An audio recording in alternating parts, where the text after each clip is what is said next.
If you love ripe plantains, try these no-bake, no-fry stuffed wraps. Let's start by cutting and peeling the plantains. Did you know some cultures see plantains as a symbol of prosperity? Who needs the gym when you've got tough plantains to peel? It's a free bonus workout. Coat them with Popeye's Girls Oil, olive oil for frying or baking. If not, you can also boil them in water. Now grab a chicken breast and put it in a pot. Cover with water, add garlic, salt, oregano and black pepper. Boil for 20 minutes. Meanwhile, chop half an onion. I prefer purple for color, but use any kind you like if it's too bitter.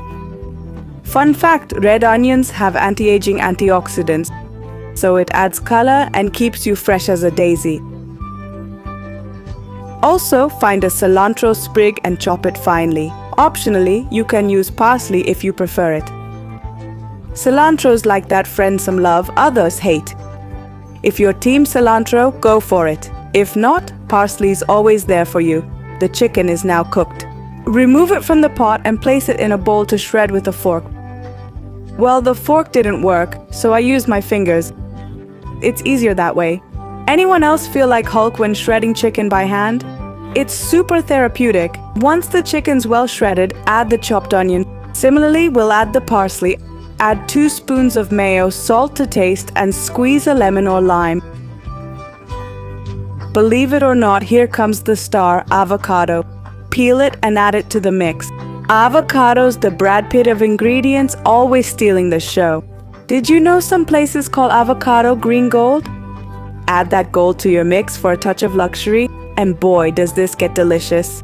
I can't resist trying it. I bet you do the same while cooking.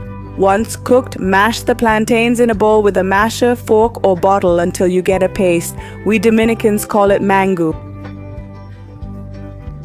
Mashing plantains is as satisfying as popping bubble wrap. Life's little pleasures. Now add 2 tablespoons of cornstarch or wheat flour. Once it's pureed, take it out and lay a strip of plastic wrap on a board. Spread a good portion of the puree on top and smooth it out. Inside, we'll add some reina pepiada mix, which I learned from my Venezuelan friends. Seal it well and repeat the process with your preferred filling. In my case, I used mozzarella cheese.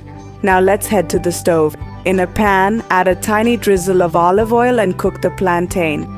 Cover and cook on very low heat for 5-10 minutes depending on your stove's power. Uncover, flip and do the same on the other side, and this is absolutely delicious. It's a culinary journey straight to paradise. It's so good, even your grandma will want to know your secret. Tag a friend who needs this recipe.